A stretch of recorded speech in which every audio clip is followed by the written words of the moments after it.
dosa kasih Allah akan dunia, sehingga ia mengaruniakan anaknya yang tunggal, supaya setiap orang yang percaya kepadanya beroleh hidup yang kekal.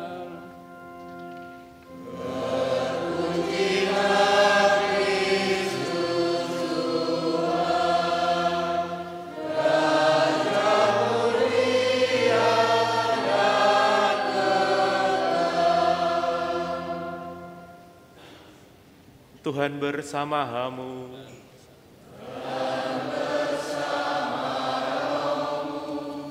Inilah Injil suci menurut Yohanes.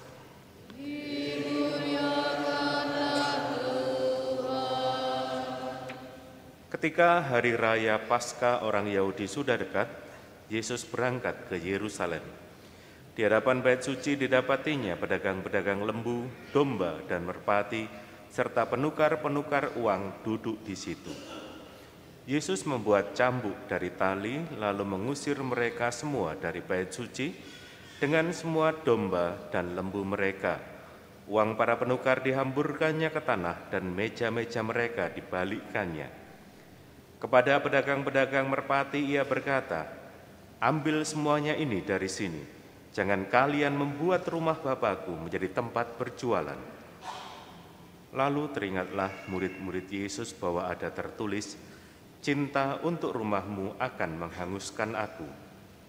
Tetapi para pemuka Yahudi menantang Yesus, katanya, "Tanda apakah yang dapat engkau tunjukkan kepada kami bahwa engkau berhak bertindak demikian?"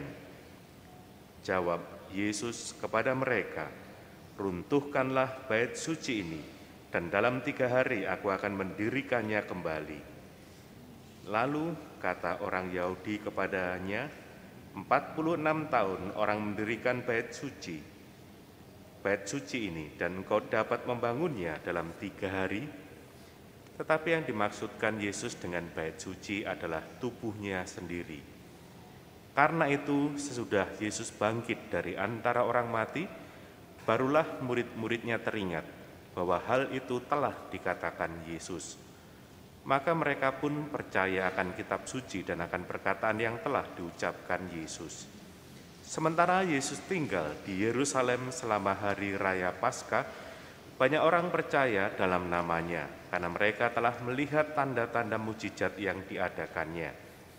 Tetapi Yesus sendiri tidak mempercayakan dirinya kepada mereka karena ia mengenal semua manusia. Dan karena tidak perlu seorang pun bersaksi kepadanya tentang manusia, sebab ia tahu apa yang ada dalam hati manusia.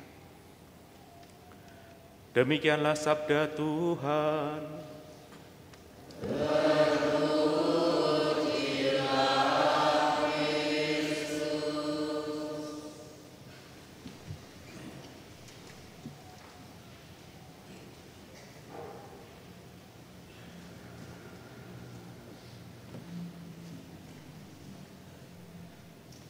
Bapak, Ibu, Saudara-saudari yang terkasih, kalau Anda perhatikan perikop yang baru saja kita dengar, Anda bisa buka lagi teks misalnya, biasanya dibuka aja yang bacaan Injil. Di sebelah kanan atas itu ditulis Yohanes bab berapa. Di pojok kanan atas, di atasnya bacaan Injil itu ada, biasanya ada Yohanes berapa itu? Yohanes 2 ya. Oke, ini dulu ya. Jadi perikop itu tadi letaknya di bagian awal karena nomor 2, Yohanes bab 2 ya. Bandingkan dengan kisah yang sama dalam Injil Sinoptik. Injil Sinoptik itu Matius, Markus, Lukas. Letak bacaan yang sejenis, yang kisahnya sama, itu terletak menjelang Yesus wafat. Ya, jadi ada perbedaan. Dan itu sengaja oleh Yohanes diubah. Ditempatkan di bagian awal, agar orang dari awal menyadari siapa dirinya. Ya. Jadi intinya sebetulnya bacaan hari ini adalah ini. Tetapi yang dimaksudkan Yesus dengan bait suci adalah tubuhnya sendiri. Sudah selesai. Itu yang mau dikatakan. Jadi bukan masalah setelah 3 hari. Itu kan berarti berkaitan dengan wafat atau sengsara wafat dan kemudian kebangkitannya. Sengaja memang Yohanes dari awal ingin memperkenalkan siapa Yesus. Ya, kalau Anda perhatikan struktur Injil Yohanes itu kan dari awal itu orang diajak untuk semakin mengenal Yesus, lebih mendalam terutama. Ya, prolog Injil Yohanes, ya, dialah terang yang menghalau kegelapan terus dari awal itu. Ya, baru kemudian kisah-kisah mujizat yang dilakukan oleh Yesus. Tapi ini sengaja memang dari awal untuk orang diajak masuk dalam permenungan, dialah kenisah baru. Ya, itu dulu. Baik, sekarang mari kita masuk ke dalam permenungan tentang hal yang dilakukan oleh Tuhan Yesus. Yaitu dikatakan dia memurnikan bait Allah dengan mengusir para penjual. Ya berandai-andai aja lah, berimajinasi, kira-kira kondisinya seperti gereja ini. Jadi para pedagang, penukar uang itu letaknya di luar pagar. Ya, itu tempat orang-orang yang bukan Yahudi juga boleh di sana. Ya, jadi di sanalah tempat penukaran. Ya, tempat penukaran. Kenapa ada penukaran uang? Ya, kenapa ada penukaran uang? Karena pada saat itu uang yang dipakai untuk kegiatan ekonomi adalah uang dari bangsa Romawi. Dan di uang itu ada gambar dan wajah kaisar.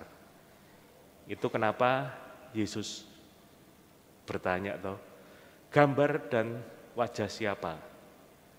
Nah, itu kemudian gambar dan wajah kaisar, maka kemudian berikanlah kepada kaisar apa yang menjadi hak kaisar. Nah, itu koinnya itu. Tapi untuk beribadat, karena orang Yahudi itu tidak mengizinkan orang di mata uang, sehingga hari itu tidak berlaku. Ya, tidak berlaku. Jadi ada mata uang khusus untuk bait Allah. Itu yang ditemukan di dalam mulut ikan itu kan. Yesus mau membayar pajak, terus Petrus suruh nangkep ikan, dia nemu mata uang bait Allah dan dia bayarkan, satu untuk aku, satu untuk Petrus. Itu kira-kira seperti itu. Nah, masalahnya kemudian berkaitan dengan kurs. Kurs itu nilai tukar. Ya, itu menjadi persoalan karena nilai tukarnya kadang-kadang tidak jelas. Dimainkan, ya gaib lah istilah sekarang. Gaib. Jadi seenaknya sendiri yang orang, karena orang butuh. Mau beribadat harus pakai uang itu, tapi dia gak jelas. Ya. Salah satu yang menurut saya sekarang sudah tidak jelas itu loh. Kalau Anda ikuti, tahun 2020 itu kan ada Bank Indonesia itu menerbitkan 75.000 ya, uang 75.000. Sekarang itu ada yang jual satu lembarnya itu 1,5 juta, ngawur itu kan. Jadi dari 75.000 menjadi 1,5 juta per lembar. Nah kira-kira seperti itu, orang tidak bisa tahu. Ini kursnya berapa, nilai tukarnya berapa, ya seenaknya yang jual, itulah yang menjadi persoalan, ketidakadilan di sana. Sama seperti kemudian hewan-hewan kurban. Ya. Bukan berarti bahwa orang tidak boleh bawa sendiri. Ya. Boleh bawa sendiri. Tapi kemudian ada syaratnya, bahwa hewan ini layak tidak untuk dipersembahkan. Nah itu bagian kontrolnya, kisinya, itu juga tidak jelas. Sudah repot-repot bawa, dikatakan tidak layak, oke, kemudian kan ya sudah repot, sudah bawa kambing, bawa lembu, ya sudah akhirnya dijual murah karena dianggap tidak layak. Lalu kemudian beli yang layak, itu harganya juga ngawur. Nah, praktek-praktek inilah kemudian yang oleh Yesus dianggap justru menghambat orang untuk beribadat. Bukan masalah jualannya yang tidak boleh, tapi ketidakadilan yang terjadi di sana itu yang menjadi persoalan. Ya. Justru inilah yang menghambat orang kemudian untuk bisa beribadat. Ya. Karena tradisi ini adalah tradisi tahunan. Paskah Yahudi itu kan tradisi tahunan, bukan seperti Paskah sekarang yang dimaksud ya. Itu kalau kisah Yesus yang diketemukan dalam bait Allah, ya tiap-tiap tahun itu kan dikatakan Maria dan Yusuf pergi ke Yerusalem. Nah itu, jadi tiap tahun peristiwa ini peristiwa tiap tahun.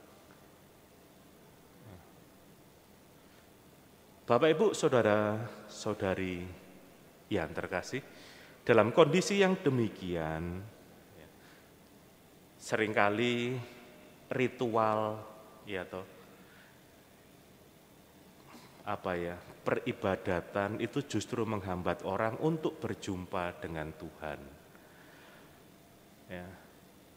Struktur bait Allah itu kemudian menjadi persoalan juga kalau Anda lihat atau Anda dalam bacaan Injil itu kisah tentang 10 orang kusta. Ya, 10 orang kusta.